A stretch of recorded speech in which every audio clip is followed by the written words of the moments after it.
கர்த்தர் இந்த நல்ல தருணத்தை தந்திருக்கிறார். இந்த நாள்ல நம்ம தியானிக்க போகிற பைபிள் கேரக்டர் வந்து கேயாசி. நீங்க வெளியவே அந்த போஸ்டர்லயே பார்த்திருப்பீங்க. கேயாசி பத்தி வேதாகமத்தில் நமக்கு நம்ம எல்லாருக்குமே ஒரு வேதாகம் தெரிஞ்ச எல்லாருக்குமே கேயாசி பத்தி தெரியும். ஒரே ஒரு வசனம் அதுக்கு ஆதாரமா வாசிச்சிடலாம். 1 தீமோத்தேயு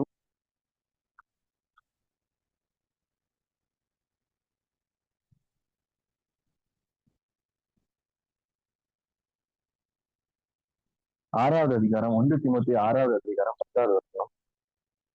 பண ஆசை எல்லா தீமைக்கும் வேறா இருக்கிறது. சிலர் அதை இச்சித்து விசுவாசத்தை விட்டு வழுவி அநேக வேதனைகளாலே தங்களை உருவ குத்திக் கொண்டிருக்கிறார்கள். பண ஆசை பொதுவாக எல்லா தீமைக்கும் அது வேறாக இருக்கிறது. அதுதான் நிறைய பிரச்சனைகளுக்கு ரூட்டாக அது இருக்கிறது. இந்த கேயாசிக்கும் அப்படிதான். இவருடைய பண ஆசை இவருக்கு வந்த எல்லா தீமைக்கும் அது வேறாக இருந்து அவருடைய வாழ்வையே அது சீரழித்து விட்டது. அவரு தேவனுடைய பிரசன்னத்தை விட்டு அவருடைய எலிசா அப்படிங்கிற தீர்க்கதரிசியை விட்டு விலகி இருக்கும்படியா அது செய்து விட்டது. சரி, யாரு கேஆர்சி அப்படின்னா யாரு, அவர் எங்க இருந்தாரு, என்ன அப்படிங்கிறது வேதாகமத்திலிருந்து உள்ள விஷயங்களே ஃபர்ஸ்ட் நம்ம பார்த்துடலாம். எலிசாவுடைய வேலைக்காரனாக அந்த கேஆர்சி இருந்தார். எலியாவுடைய வேலைக்காரனாக எலிசா இருந்தார். எலிசாவுடைய வேலைக்காரனாக கேஆர்சி இருந்தார். எலியாவின் வரங்களில், வல்லமைகளில், அற்புதங்களில் அவர் 2 மடங்கு எலிசா பெற்றுக்கொண்டார். நம்ம எல்லாருக்குமே தெரியும். எலியாவின் தேவன் எங்கே அப்படின்னு சொல்லிட்டு அற்புதத்தை அந்த துண்டை எடுத்து அடிக்கும்போது தண்ணீர் எல்லாம் 2ஆய் பிளக்கும். அங்கிருந்து ஆரம்பிச்ச அற்புதம் எலிசாவுடைய வாழ்நாள் முழுவதும் அற்புதம் செய்தார். அவருடைய எலிசாவுடைய எலும்புகள் கூட அற்புதம் செய்தது. 2 மடங்கு அற்புதத்தை பெற்ற எலிசாவுடைய வேலைக்காரன் கேயாசி, இவரும் எலிசாவுடைய அற்புதத்தில் 2 மடங்கு பெற்றிருக்கலாம். இல்ல எலிசாவுடைய அற்புதம் செய்கிற அந்த வரத்தை, அந்த அபிஷேகத்தை, அந்த ஆவியை அப்படியே பெற்றுக் கொண்டிருக்கலாம். இல்ல ஏதோ கொஞ்சமாவது பெற்றிருந்தா கூட ஒரு பெரிய முக்கியமான ஒரு நபராய் வேதாகமத்தில் அவர் மாறி இருப்பார். எலியா எப்படி நம்ம எல்லாருக்கும் பரிச்சயமானவரோ, எலிசா எப்படி நமக்கு எல்லாருக்கும் பரிச்சயமானவரோ, நிறைய எலியா எலிசாங்கிற பெயர்கள்ல நம்ம நிறைய பெயர்களை விடுகிறோம், அதை குறித்து தியானிக்கிறோம். அப்படி ஒரு முக்கியமான நபராய் கேயாசி மாறி இருக்கணும். ஆனா இவருடைய ஒரு சின்ன பண ஆசை அது எல்லாவற்றையும் கெடுத்து விட்டது. பேராசை, அவருக்குள் இருந்த சில நெகட்டிவான விஷயங்கள் அந்த எலிசாவுடைய வேலைக்காரன் கேயாசினுடைய பெயரை, புகழை எல்லாவற்றையும் மழுங்கடித்து விட்டு ஒரு சாபத்திற்குள்ளாக அவரை மாற்றிவிட்டார். கேஆசி அப்படிங்கிற பெயருடைய அர்த்தம் வேலி ஆஃப் விஷன். விஷன் அப்படின்னா தரிசனம், வேலினா பள்ளத்தாக்கு, தரிசனத்தின் பள்ளத்தாக்கு அப்படின்னு சொல்லி அவருடைய பெயருடைய அர்த்தம். இவரை குறித்து 2 ராஜாக்கள் 4வது அதிகாரம், 5வது அதிகாரம், 8வது அதிகாரங்கள் எழுதப்பட்டிருக்கிறது. 4வது அதிகாரத்துல சூனைமையா அப்படிங்கிற ஒரு ஊர்ல ஒரு ஸ்திரீ இருக்கிறாங்க. அந்த ஸ்திரீயை எடுத்துக்கலாம். 2 ராஜாக்கள் 4வது அதிகாரம். ஆமா, சூனைம். அந்த சூனைமுக்கு போகும்போது எப்பவுமே அடிக்கடி வந்துட்டு போறதுனால அவங்க இவங்களுக்குன்னு அந்த எலிசாவுக்கும் எலிசா தங்கியிருப்பதற்காக ஒரு அறையை கட்டி கொடுக்குறாங்க. அப்போ எலிசா கேயாசி கூப்பிட்டு அவங்களுக்கு நமக்கு நிறைய வசதிகள் எல்லாம் செஞ்சு கொடுக்குறாங்க, அவங்களுக்கு எதுவும் பிரச்சனை இருக்குதான்னு கேளு அப்படின்னு சொல்லும்போது கேயாசி போய் கேட்கிறார். அப்போ அவங்களுக்கு ஒரு குழந்தை இல்லை அப்படின்னு சொல்றாங்க. எலிசா அவர்களுக்காக ஜெபிக்கிறார். ஜெபிக்கும் பொழுது எப்படி சாரால் நகைத்தாங்களோ அதே மாதிரி அந்த சுனேமிய ஸ்திரீயும் அது எப்படி எனக்குலாம் இருக்க போகுது அப்படின்னு சொல்லுவாங்க. ஆனாலும் கர்த்தர் அவங்களுக்கு சொன்னபடியே ஒரு குழந்தையை கொடுத்தார். இதுல கேஆசி வருகிறார். 4வது அதிகாரம், 2 ராஜாக்கள் 4வது அதிகாரம். அதற்கு 12, 13, 14 அப்புறம் 25 வருஷத்துல இருந்து 36வது வருஷம் வரை பார்த்தோம்னா அந்த மகன் கொஞ்சம் வளர்ந்த பிறகு ஒரு வயல்ல வேலை பார்த்துட்டு இருக்கும்போது திடீரென்று அவருக்கு உடம்பு சரியில்லாம போய் அவர் தன்னுடைய தாயுடைய மடியில இருந்து செத்து போவார். உடனே தகப்பனுக்கு சொல்லாமலே நான் தேவனுடைய மனுஷனை அந்த எலிசாவை பார்க்கணும்னு சொல்லிட்டு சுனேமிய ஸ்திரீ வந்து வேகமா போவாங்க. போகும் பொழுது எலிசா இடத்துல வந்தோடனே எலிசா சொல்லுவாரு கேயாசியை பார்த்து, என்ன பிரச்சனை, எதுக்கு அவங்க வராங்க அப்படின்னு சொல்லி கேட்கும் பொழுது அவங்க அந்த அந்த பெண் வந்து எலிசாவுடைய பாதத்துல விழுந்து அழுவாங்க. அப்போ கேயாசியை தடுத்து விடுவார், தள்ளி போக சொல்லுவார். ஏதோ ரொம்ப ரொம்ப நல்ல நல்ல ஒரு லாயலான ஒரு வேலைக்காரன், யாரையும் கிட்ட நெருங்க முடியாத ஒரு பவுன்சர் மாதிரி பிஹேவ் பண்ணுவாரு. இல்ல தொடக்கூடாது அப்படின்னு எலிசா சொல்லுவாரு, இல்ல அழட்டும் அப்படின்னு சொல்லி எலிசா அளவு பண்ணுவாரு. அதற்கு பிறகு அவங்களுடைய வேதனையை சொல்லும் பொழுது எலிசா கேயாசி இடத்துல ஒரு தடியை எடுத்து கொடுத்து, இது நேர கொண்டு போ, யார்கிட்ட எதுவும் பேச வேண்டாம், யாரும் கேட்டாலும் நீ பதில் சொல்ல வேண்டாம், நீனும் யார்கிட்ட எதுவுமே பேச வேண்டாம், நேர போய் அந்த பிள்ளையுடைய முகத்தில் இதை வை அப்படின்னு சொல்லி அனுப்பிவிடுவார். அந்த பிள்ளையை தாயார் எலிசாவுடைய அறையில, எலிசாவுடைய படுக்கையில வைத்து விட்டுதான் அங்க வந்திருப்பாங்க. தூரத்துல வந்து எலிசா போய் பார்க்க வந்திருப்பாங்க. அப்படி சொல்லுவாரு, இவர் போவாரு. இருந்தாலும் சூனேமித்தி அந்த பெண் வந்து அவள் எலிசா கேயாசி மேல நம்பிக்கை இல்லாம எலிசாட்ட சொல்லுவாங்க, நீங்க வந்தாதான் முடியும், நீங்க கண்டிப்பா வந்தாதான் நான் விடுவேன் உங்களை அப்படின்னு சொல்லி கூப்பிட்டு போயிடுவாங்க. உடனே எலிசாவும் பின்தொடர்ந்து போவாரு. இவர் கேயாசி அந்த தடியை எடுத்துக்கொண்டு அவருடைய அந்த குழந்தையுடைய முகத்தில் வைத்தால் சத்தமும் இருக்காது, உணர்ச்சி இருக்காது, பிள்ளை விழிக்கவே செய்யாது. உடனே எதிர்கொண்டு வருவார், வந்து சொல்லுவாரு எலிசாட்ட, எஜமானனே இந்த பிள்ளை விழிக்கல அப்படின்னு சொன்ன உடனே எலிசா போவாரு. எலிசா போய் அதன் மேல் அந்த பிள்ளையின் மேல் விழுந்து ஜெபித்த பொழுது அந்த பிள்ளை சும்மி அந்த பிள்ளைக்கு உயிர் வந்துவிடும். இந்த இடத்துல கேயாசி குறித்து எழுதியிருக்கிறது 2 ராஜாக்கள் 4வது அதிகாரத்தின் இறுதி பகுதி. அதற்கு பிறகு 2 ராஜாக்கள் 5வது அதிகாரத்துல அதை குறித்து எழுதியிருக்கிறது. இதுதான் ரொம்ப ஃபேமஸான நம்ம எல்லாருக்குமே தெரிஞ்ச சம்பவம். சீரிய தேசத்தில் உள்ள பெரிய படைத்தளபதி நாகமான். இந்த அவருக்கு அந்த நாகமானுக்கு ஒரு குஷ்டரோகம் இருந்தது. அதை எப்படி சரிப்படுத்துன்னு தெரியல. ஒன்னு அவர் தன்னுடைய வீட்டுல உள்ள வேலை செய்யற ஒரு சின்ன பெண் சொல்லும், எங்களுடைய தேசத்துல இஸ்ரேல் தேசத்துல இதற்கான தீர்வு இருக்குது அப்படின்னு சொன்ன உடனே இவர் தன்னுடைய ராஜாவிடத்துல அனுமதி கடிதம் வாங்கி கொண்டு அதை கொண்டு இஸ்ரேல் ராஜாட்ட கொடுப்பாரு. அப்போ எலிசா சொல்லுவாரு, நான் அதை சுகமாக்குறேன். இஸ்ரேல் ராஜா பயந்துருவாரு, இது குஷ்டரோகத்தை சுகமாக்குறதுக்கு நான் இந்த தேவனா, அந்த தேசத்துல வந்து எப்படி சுகமாகும் அப்படி ஷாக் ஆவாரு. எலிசா சொல்லுவாரு, அத தீர்க்கதரிசிகள் இருக்கிறாங்க இஸ்ரேல, அவங்களால சுகப்படுத்த முடியும்னு சொல்லி சீரிய தேசத்து படைத்தலைவனுக்கு தெரியட்டும் அப்படின்னு சொல்லுவார். இந்த நாகமான் கத்திரிக்கு சுத்தமானவர்கள் நாகமானை குறித்து தியானிக்கலாம். நாகமான் பயங்கரமான பெரிய வல்லமை படைத்த பெரிய போர் வீரர், ஒரு பயங்கரமான தோற்றத்தை உடையவர், ரொம்ப பல பேரை கொன்றவர், யுத்தத்தில் வல்லவர். இவரு போய் அந்த எலிசாவுடைய வீட்டிற்கு முன்பாக வரும்போது எலிசா சொல்லுவாரு, இந்த நதியில 3 தரம் 7 தரம் மூழ்கி எந்திரிச்சா உங்களுக்கு சரியாயிடும்னு சொன்னோட நாகமானுக்கு ரொம்ப கோபம் வந்துடும். அப்ப நாகமானுடைய வேலைக்காரன் சொல்லுவாரு, வேற ஏதாவது கஷ்டமான வேலை சொன்னா செஞ்சிருக்கீங்களா, மூழ்கி தானே எழுத சொல்றாங்க, அதை செஞ்சா என்ன அப்படின்னு சொல்லுவார். அதே மாதிரி செய்வாரு. அந்த மூழ்கி எழும் பொழுது பரிபூர்ண சுகம், சிறு பிள்ளையின் உடல் போல அழகான சரீரம் மறுபடி வந்துவிடும். ஒரு பெரிய அற்புதத்தை அங்கே தேவன் செய்வார். இந்த அற்புதம் செஞ்ச உடனே அவரு நாகமானுக்கு ரொம்ப ஷாக் ஆயிரும். இதுதான் அப்படி கன்வெர்ட் ஆயிடுவாரு. இஸ்ரவேலின் தேவன் தான் தேவன் சொல்லி ஏற்றுக்கொண்டு காணிக்கைகளை கொடுப்பதற்கு நிறைய காணிக்கைகளை கொடுப்பாரு. ஒரு எலிசா வாங்கவே மாட்டேன்னு சொல்லுவாரு. மறுபடி திரும்பி கொடுப்பாரு. எலிசா தெளிவா ஒரு வார்த்தையை சொல்லுவாரு, நான் வாங்குகிறது இல்லை என்று கர்த்தருக்கு முன்பாக அவருடைய ஜீவனை கொண்டு சொல்லுகிறேன். 2 ராஜாக்கள் 5வது அதிகாரம் 16வது. கர்த்தருடைய ஜீவனை கொண்டு சொல்றேன், நான் எதுவுமே வாங்க மாட்டேன் அப்படின்னு. நான் அப்ப 2 பொதியில மண்ணையாவது நான் எடுத்துட்டு போறேன் அப்படின்னு சொல்லிட்டு எலிசா நாகமான் எடுத்துக்கொண்டு அதை போய்விடுவார். போகிற வழியில் நாகமான் என்ன நினைச்சிருப்பாரு, நம்முடைய ஊர்ல எல்லாம் சின்ன சின்ன விஷயம் செஞ்சா கூட காசு வாங்குவாங்க, இவ்வளவு பெரிய அற்புதங்கள் செஞ்சுட்டு இவங்க பணமே வேண்டாம்னு சொல்றாங்க, இவங்கதான் உண்மையான தீர்க்கதரிசி அப்படின்னு நினைத்து கொண்டு அவர் போய் கொண்டிருப்பார். அப்படி போய்கிட்டு இருக்கும் போதே இந்த காசு வாங்காத கேயாசி, எலிசா கூடவே இருந்த கேயாசி பார்த்துக்கிட்டு அந்த கேயாசிக்கு ரொம்ப வருத்தம், கோபம். பெரிய பணக்காரர், அவருக்கு ஏகப்பட்ட பணம் இருக்குது, அதை வாங்கினா என்ன, ஏன் இவர் முட்டாள்தனமா இப்படி வாங்காம இருக்கிறாரு அப்படிங்கிற ஒரு கோபம். அந்த அந்த கோபம் பொதுவாகவே பண ஆசை பிடித்தவர்களுக்கு வரும். பணம் ஏன் இப்படி முட்டாள்தனமா விட்டுட்டு இருக்காங்க. யூதாஸுக்கு அந்த பெண் ஜலாதத்தை தைலத்தை எல்லாம் ஊற்றி பாதத்துல கழுவும் போது கோபம் வருது, இந்த காசை எப்படி வீணாக்கணும். அதேதான் கேயாசிக்கு அந்த எலிசா மேல கோபம் வருது, ஏன் இவங்க இப்படி பண்ணணும். அனனியா சப்பீரால் நினைக்கிறாங்க, எல்லாரும் ஏன் முழுசா பர்னபா இவங்க எல்லாருமே ஏன் எல்லா காசையும் கொண்டு அப்போஸ்தலருடைய பாதத்துல போடுறாங்க, ஏன் முட்டாள்தனமா இப்படி செய்யறாங்க அப்படின்னு. இப்படிப்பட்ட ஒரு நினைவு ஒரு எண்ணம் கேயாசிக்கு வந்தது. கேயாசி நாகமான் போய் கொண்டிருக்கும் போது பின்னாடி ஓடி போறாரு. போனோட நாகமான் யாரு, அந்த எலிசாவோட வேலைக்காரன் தானே அப்படின்னு சொல்லிட்டு அவர் இறங்குறாரு. இறங்குற உடனே கேயாசி சொல்றாரு, எப்ராஹிம்ல இருந்து கொஞ்சம் பேர் வந்த ஒரு 2 வாலிபர்கள் இப்பதான் திடீர்னு வந்தாங்க, அவங்களுக்கு மாற்று வஸ்திரமும் ஒரு தாளந்து வெள்ளியும் தேவைப்படுது, அதை வாங்கிட்டு வர சொல்லி என்னுடைய எஜமான் என்னை அனுப்பினார் அப்படின்னு சொல்லி சொல்றேன்.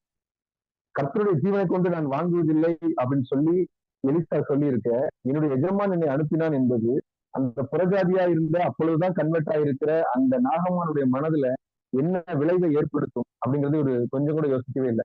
அவர் அப்படி சொல்றாரு, அவருடைய வேலைக்காரன் இப்படி சொல்றாரு அப்படின்னு சொல்லி அவர் ஒரு குழப்பமா தான் இருந்திருக்கும். இருந்தாலும் நான் 1 தாளந்து தான் நீ கேட்டு உனக்கு 2 தாளந்து தரேன் அப்படின்னு சொல்லிட்டு 2 தாளந்து வெள்ளியையும் 2 மாஸ்க் வஸ்திரங்களையும் கட்டி கொண்டு தன்னுடைய வேலைக்காரனையும் கூட அனுப்பி கொண்டு விட்டுட்டு வா அப்படின்னு சொல்லிடுவாரு. இவர் தன்னுடைய வீட்டுக்கிட்ட வந்த உடனே அந்த வேலைக்காரங்களை அனுப்பி விட்டுட்டு தான் வீட்டுக்குள்ள அதை கொண்டு வச்சுட்டு நேர எலிசா கிட்ட வருவாரு.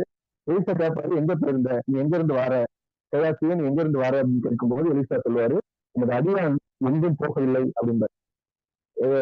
எலிசா எவ்வளவு பெரிய ஆளுன்னா பள்ளி வரையில் பேசுவது கூட எலிசாவுக்கு கேட்கும் அப்படின்னு சொல்லி அவருடைய எதிரி ராஜாக்கள் எல்லாம் சொல்லுவாங்க. அப்படி எல்லாவற்றையும் கர்த்தருடைய பிரசனத்தின் மூலமாய் அறிந்து கொள்ளுகிற தேவ மனுஷன் இந்த எலிசா. இவர்கிட்ட போய் இந்த கையாசி போய் சொன்னாரு. அவர் சொல்றாரு, அந்த நாகமான் ரதத்திலிருந்து இறங்கும் பொழுது என்னுடைய மனம் ஒன்று கூட இருக்கவில்லையா? இது வஸ்திரத்தையும் பணத்தையும் வேலைக்காரரையும் வேலைக்காரிகளையும் திராட்சை தோட்டங்களையும் வாங்குகிறதுக்கு இது காலமா? 2 கேள்வி கேட்பார். அந்த அங்க இருந்து இறங்கும் பொழுது என்னுடைய மனம் உன் கூட வரலையா? இதை பத்தி நீ கொஞ்சம் கூட யோசிச்சு பார்க்கலையா? அது எனக்கு தெரியாதா? அப்படிங்கிற மாதிரி ஒரு கேள்வியும், இதுதான் காலமா வஸ்திரத்தையும் பணத்தையும் வாங்குவதற்கு அப்படின்னு சொல்லி அந்த கேள்வியை கேட்பார்.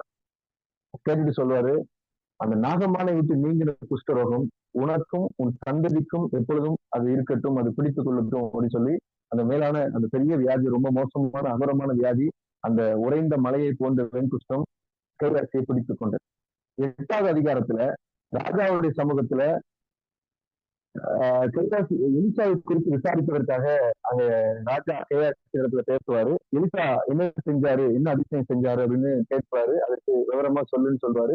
அவர் சொல்லிக்கிட்டு இருக்கும் போதே அந்த சுனேமியாசி அந்த இடத்துக்கு வருவாங்க. வரும்போது இப்படிதான் ஒரு மகனை எலிசா உயிரோடு எழுப்பினார், ஒரு தாய் இருந்தாங்க அப்படின்னு சொல்லிட்டு இருக்கும்போது வந்த உடனே அந்த பெண்ணை பார்த்தோன்னா, இதுதான் அந்த பெண்ணு, இவங்ககிட்ட நீங்க விசாரிங்கன்னு சொன்ன உடனே ராஜா அவர்களிடத்தில் விசாரித்து அவங்களுக்கு வேண்டியது எல்லாத்தையும் செய்து முடிப்பார். இதுதான் கைலாசி குறித்து வேதாகமத்தில் பதிவாயிருக்கிற சம்பவம். அந்த சுனேமிய ஸ்திரீயை என்ன தேவை என்று விசாரிப்பார். அவருடைய பிள்ளைக்கு அற்புதம் செய்வதற்காக போவார். ஆனா அதுல ஃபெயிலியர் ஆயிரும். அதற்கு பிறகு நாகமானுடைய சம்பவத்தில் நாகமானு அந்த எலிசாவுக்கு உதவியா இருப்பார். ஆனா மறுபடி போய் காசு வாங்க போயிடுவாரு. பிறகு ராஜாவின் இடத்துல சொல்லுவார். இதற்கு இடையில 4வது அதிகாரம் 43வது வசனத்துல ஒரு பணியுடைக்காரன் அப்படின்னு போட்டிருக்குது.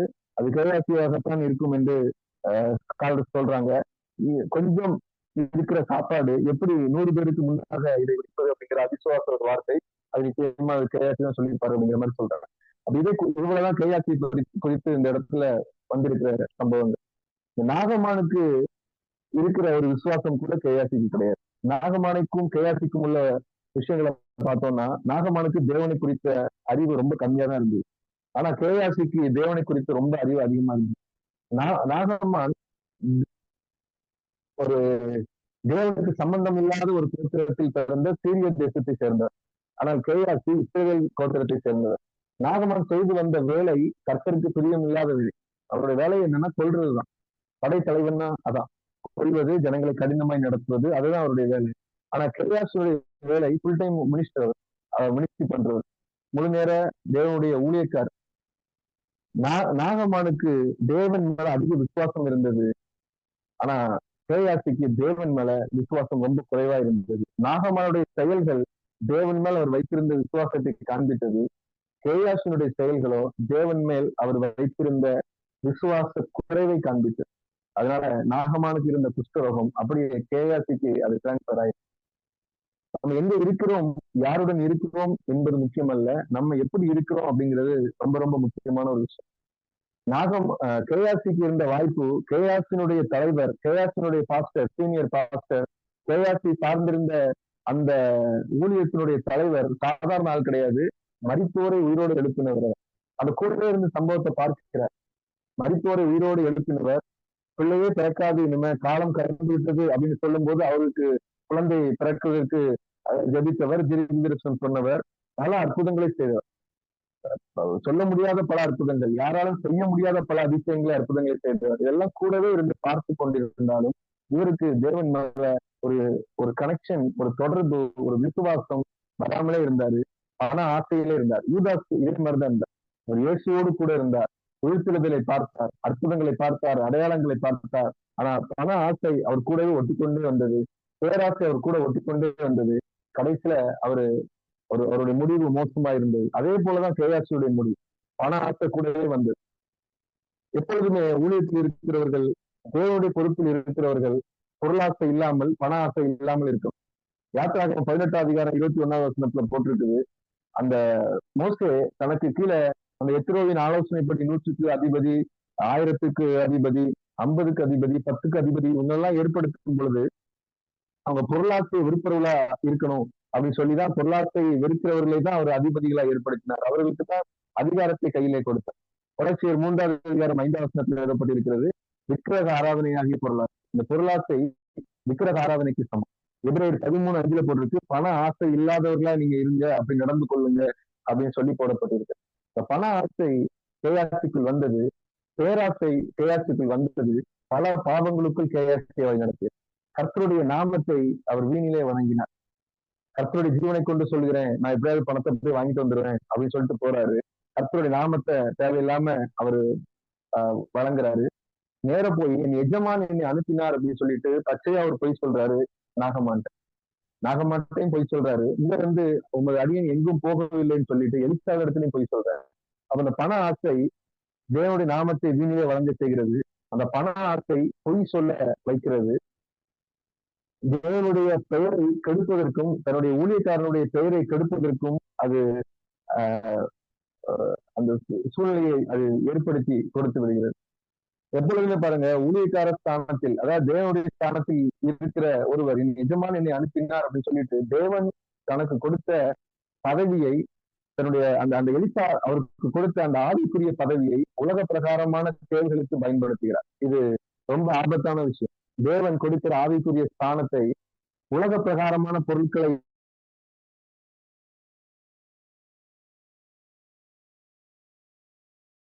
கிடைத்த அந்த பெரிய அங்கீகாரத்தை, பெரிய அதிகாரத்தை அவர்கள் தங்களுடைய சுய லாபத்திற்காக அதை பயன்படுத்தி கொண்டிருந்தார்கள். ஈட்டிய உள்ள குத்தி என்னெல்லாம் கிடைக்குதோ அதெல்லாம் எடுத்து சாப்பிட்டுக் கொண்டிருந்தார்கள். தங்களுடைய வயிறை வளர்த்துக் கொண்டிருந்தார்கள். அது கர்த்தருக்கு பிடிக்கல. கர்த்தருக்கு பிடிக்காத வேலையை அந்த செய்து கொண்டிருந்தார். ஊழியம் செய்யறோம் அப்படின்னா அதுல அது தேவனுக்கு ஒரு சேவையாக அதை செய்ய வேண்டுமே தவிர, லேவியர்களை குறித்து லேவியர்கள் கர்த்தருக்கு பணியோடு செய்வதனால் அவர்களுக்கு கிடைக்க வேண்டிய சில விஷயங்களை குறித்து வேதாகமம் சொல்லுகிறது. அவங்களுக்கு கொடுக்க வேண்டியது கொடுக்க வேண்டும், நிச்சயமாக அவர்களுக்கான காணிக்கையை மற்ற எல்லாத்தையும் கொடுக்க வேண்டும். ஆனால் தேவன் நேரடியாய் செய்கிற விஷயங்கள் சில இருக்கு. தேவனுக்கு சர்வீஸ் அப்படின்னு செய்யறது சிலது இருக்கு.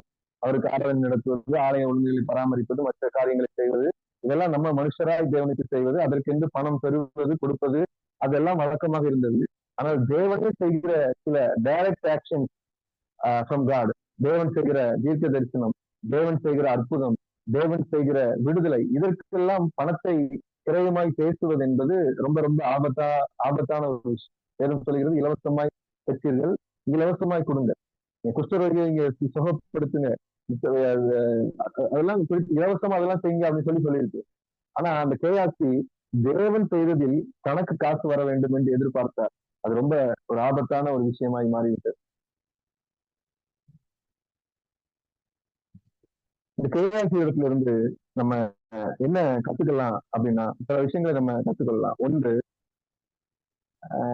தேவனுடைய சமூகத்தில் எப்பொழுதும் இருப்பதினாலோ, சபைக்கு, அதாவது நம்ம சொல்லலாம், சபைக்கு எப்பொழுதும் போய்கொண்டிருப்பதினாலோ, பெரிய பெரிய அற்புதங்களை கண்ணால் அடிக்கடி காண்பதினாலோ, பெரிய ஊழியங்களோடு தொடர்பில் இருப்பதினாலோ நம்ம எல்லா விதத்திலும் சரியானவர்கள் என்று சொல்லிவிட முடியாது. சிலர் பாத்தீங்கன்னா, எந்த சர்ச்சுக்கு போறீங்க அப்படின்னு கேட்டாங்கன்னா, அந்த சர்ச் பெரிய சர்ச்சா இருக்கும். அதை சொல்லி அதில் தன்னையும் பரிசுத்தவனை அதில் இணைத்துக் கொள்வார்கள். அந்த சர்ச்சுக்கு போறோம்னா அதுல நம்ம பெரிய ஆளுதான் அப்படின்னு நினைப்பாங்க. யூதாஸ் இயேசுவோடு கூட இருந்தார். யூதாஸ் உங்க பாஸ்டர் யாருன்னு கேட்டிருந்தா அவர் சொல்லியிருப்பாரு, இயேசு கிறிஸ்துன்னு சொல்லியிருப்பாரு. நம்மளாம் இயேசு கிறிஸ்து வாழ்ந்த நாட்கள்ல வாழவில்லையே, முடியலையேன்னு கவலைப்பட்டு இருக்கோம். ஆனா இயேசுடைய அவ்வளவு போட்டகத்தையும் சேர்க்கிறவர் தான் யூதாஸ்.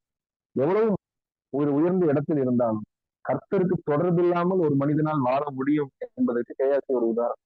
நம்ம ஊழியர்களா இருக்கலாம், ஊழியத்திலே உதவி செய்கிறவர்களா இருக்கலாம். கேயாசி ஊழியத்தில் நல்ல உதவியா தான் இருந்தார்.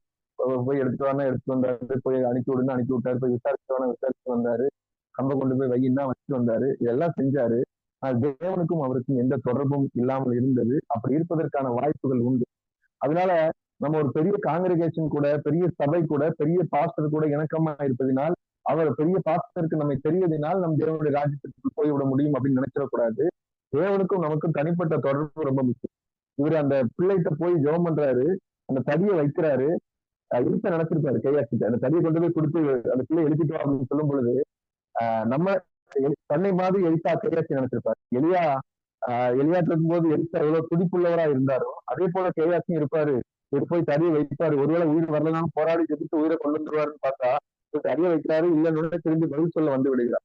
இவருக்கு அற்புதங்களை செய்வதற்கான அந்த வல்லமை, அந்த பவர் இவர்கிட்ட இல்லை. எப்படி ஸ்கேவாவின் புத்திரர் அந்த 7 பேரு பவுல் சொல்லுகிற இயேசு நாமத்துல போ பிசாசேன்னு சொன்ன உடனே இயேசுவையும் அறிவேன் பவுலையும் அறிவேன் நீ யாருன்னு சொல்லி விரட்டு. காரணம், இயேசுவுக்கும் அந்த புத்திரர்களுக்கும் அந்த இயேசுவின் பெயரை பயன்படுத்துகிறவர்களுக்கும் எந்த ஒரு தொடர்பும் இல்லாமல் இருந்தது. அதே மாதிரி இந்த கேயாசிக்கும் தேவனுக்கும் தொடர்பு இல்லாமல் இருந்தது. தேவனுடைய சமூகத்தில் இருப்பதினால், அதாவது தேவனுடைய சமூகத்தில்னா அந்த வெளிப்பார்வைக்கு ஆலயத்திலோ இல்ல சபை பண்டிகைகளிலோ இல்ல ஊழியக்காரர்களோடு நெருக்கமாகவோ இருப்பதினால் மாத்திரம் நம்மால பெரிய அற்புதங்களை செய்ய முடியும் என்றோ இல்ல தேவனுக்கு நமக்கும் தொடர்பு இருக்கிறது என்றோ இல்ல. தேவனுக்கும் நமக்கும் தொடர்பு தனிப்பட்ட தொடர்பு கண்டிப்பாக இருக்க வேண்டும். அது இதை தாண்டின ஒரு விஷயம். அது நிச்சயமா நமக்கு வேணும். அது அந்த தொடர்பை எலிசாவுடைய வாழ்க்கையில நம்ம கற்றுக்கொள்ளலாம். எலியாவுக்கு கீழே எலிசா எப்படி இருந்தாரு. அதே மாதிரி தேவனை சேவிப்பது என்பதில் ஆபத்தும் இருக்கிறது, ஆதாயமும் இருக்கிறது. ஆனா அந்த ஆதாயம் எல்லாம் தேவன் தருவதாக இருக்க வேண்டும். நம்ம சுய ஆதாயத்தை சார்ந்து ஒரு நாளும் வாழக்கூடாது. இவரு எல்லாமே கால்குலேட்டிவாவே யோசிக்கிறாரு. இதுல இவ்வளவு கிடைக்கும், அதை வச்சு அப்படி பண்ணிடலாம், இதுல இவ்வளவு கிடைக்கும், இதை வச்சு இப்படி பண்ணிடலாம், அப்படி கால்குலேட் பண்ணிட்டு இருக்கிறாரு. ஆனா எலிசா தெளிவா இருக்கிறாரு. என் மனம் உன் கூட வரலையா, அவர் இறங்கி வரும்போது நான் வேண்டாம் தானே சொன்னேன், அப்படி இன்னும் வேண்டாம் தானே சொல்லியிருக்கணும் அப்படின்னு சொல்லி கர்த்தர் யார் மூலமாய் எப்படி தருவார், எப்படி செய்வார் என்பது ஒரு தெளிவு இருக்கும். ஆபிரகாம் அந்த சோதோமின் ராஜாவை எல்லாம் மீட்டு கொண்டு வரும் பொழுது அவங்க சொல்றாங்க, அவங்க என் மனுஷங்களை ஜனங்களை எங்களுக்கு தாங்க, பொருட்கள் எல்லாம் நீங்க வைத்துக் கொள்ளுங்கன்னு சொன்னோடனே ஆபிரகாம் சொல்றாரு, இதன் மூலமாய் கர்த்தர் என்னை ஆசீர்வதித்தார் யாரும் சொல்லிடக்கூடாதுன்னு ஒரு திரட்ட கூட எனக்கு வேண்டாம் அப்படின்னு சொல்லி விட்டுட்டு போகிறார். அதனால யாரிடத்தில் வாங்க வேண்டும், யாரிடத்தில் வாங்கக்கூடாது என்பதில் ஒரு தெளிவு வேண்டும். நம்ம என்ன செஞ்சாலும் அதற்கு நிச்சயமாகவே ஒரு பலன் உண்டு அப்படிங்கறத நம்ம இதுல இருந்து கற்றுக்கொள்ள வேண்டும். கேயாசி யாருக்கும் தெரியாது நினைச்சு செஞ்சுட்டு இருக்காரு. நிறைய நேரங்கள்ல நாம் செய்வது அப்படித்தான். யாருக்கும் தெரியாது அப்படின்னு. ஆனா அது எல்லாருக்குமே அது யாருக்கு தெரியக்கூடாதுன்னு கேயாசி நினைக்கிறாரோ அந்த எலிசாவுக்கு எல்லா விஷயமே தெரியும். அவர் எப்படி இறங்கி வந்தாருங்கிறது கூட சொல்றாரு. ரதத்துல இருந்து இறங்கி வந்தாரே, அப்போ என் மனம் கூட இல்லையா அப்படின்னா, ரதத்துல இருந்து அவர் குதிச்சு இறங்கி வந்தாருன்னு போட்டிருக்குது. அதை கூட அவர் விஷயம் அப்படியே பார்த்திருக்கிறார். அப்போ யாருக்கும் தெரியாது என்று நினைத்து நாம் செய்வதை தேவன் பார்த்து கொண்டிருக்கிறார். அதற்கான பலனை அவர் சீக்கிரத்திலே நிச்சயமாகவே தருவார் என்பதை ரொம்ப கவனமா இருக்கணும். சமீபத்துல ஒரு சம்பவம் நம்ம ஒருவேளை யூடியூப்ல பார்த்திருக்கலாம். சில ஊழியர்கள் தவறு செய்ததாக, ஒரு ஊழியர் சமீபத்தில் தவறு செய்ததாக. அப்போ யாருக்கும் தெரியாது என்று நினைத்து நாம் செய்யலாம். ஆனால் ஏதோ விதத்தில் அது வெளிப்பட்டு விடும். அது நம்முடைய வாழ்க்கையை, நம்முடைய ஊழியத்தை அது பாதித்து விடும் அப்படிங்கிறதுல ரொம்ப கவனமா இருக்கணும். கேயாசியை போல நம்ம பண ஆசை உள்ளவர்களாய் இருக்க வேண்டாம். தேவனால் வருகிற அந்த அந்த ஆபத்து ரொம்ப அதிகமா இருக்கு. தேவன் ஒரு விஷயத்தை நமக்கு ஒரு சாபத்தையோ நஷ்டத்தையோ அனுமதித்தார் என்றால் அது ரொம்ப ஆபத்தானதாக இருக்கும். அதனால இந்த எலிசாவுக்கு கீழ்ப்படுதலே இல்லை. சாரி, அந்த கேயாசிக்கு எலிசா சொன்னதை மட்டும் செஞ்சிருந்தாருன்னா பிரச்சனை இருக்காது. ஆனா கீழ்ப்படுதல் இல்லாததினால் எல்லாவற்றையும் இழந்து போனார். நம்ம கர்த்தருக்கு கீழ்ப்படிவோம், ஊழியம் செய்வதை உண்மையா செய்வோம். கர்த்தர் நம்முடைய தேவைகளை சந்திப்பார், நம்மை போஷிப்பார்.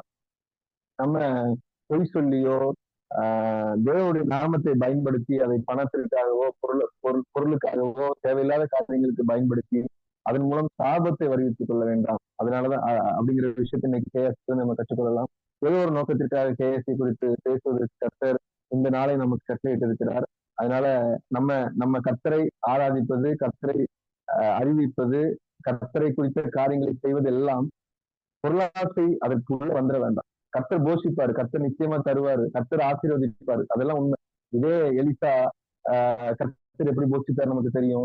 எலியாவை கர்த்தர் எப்படி போஷித்தார் நமக்கு தெரியும். கர்த்தர் தருகிற ஆசீர்வாதத்தை வேண்டாம்னு சொல்லல. ஆனா நம்முடைய நோக்கம் பொருளாசையா இருக்கக்கூடாது, நம்முடைய நோக்கம் பண ஆசையா இருக்கக்கூடாது. அதற்காகத்தான் இந்த வேஷம் அப்படின்னு வந்துடக்கூடாது. அது ரொம்ப ஆபத்தானது. அதனால அப்படி வந்து விட வேண்டாம். கேயாசியை போல இருக்க வேண்டாம். மறுபடியும் அந்த வசனத்தை நான் வாசித்து இதை நிறைவு செய்கிறேன். 1 தீமோத்தேயு 6வது அதிகாரம் 10வது வசனம்.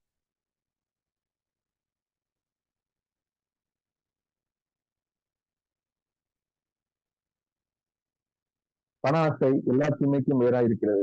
சிலர் அதை இச்சித்து விசுவாசத்தை விட்டு வலுவி அநேக வேதனைகளாலே தங்களை உருவ குத்தி கொண்டிருக்கிறார்கள். பண ஆசை பொய் சொல்ல வைக்கும். பண ஆசை தேவனுடைய மனிதருக்கு கீழ்ப்படியாமையை கொண்டு வரும். பண ஆசை தேவனை விட்டு அந்த அந்த பெண் காலில் விடும்போது தள்ளி விடுறார். இது எல்லாமே அதுக்குள்ள இருக்கிற ஊறி இருக்கிற அவருடைய கேரக்டர் தான். தேவனை விட்டு ஜனங்களை பிரிக்க வைக்கும். பண ஆசை மனிதர்கள் பின்பாக நம்மை ஓட வைக்கும். பண ஆசை கேஆர்சிக்கு ஏற்படுத்தினது போல வியாதியையும் சாபத்தையும் நஷ்டத்தையும் நமக்கும் நம்முடைய தலைமுறைக்கும் ஏற்படுத்தும். அதனால பண ஆசையை விட்டு விலகி இருப்போம். கர்த்தர் நம்மை ஆசீர்வதிப்பார். ஆமென்.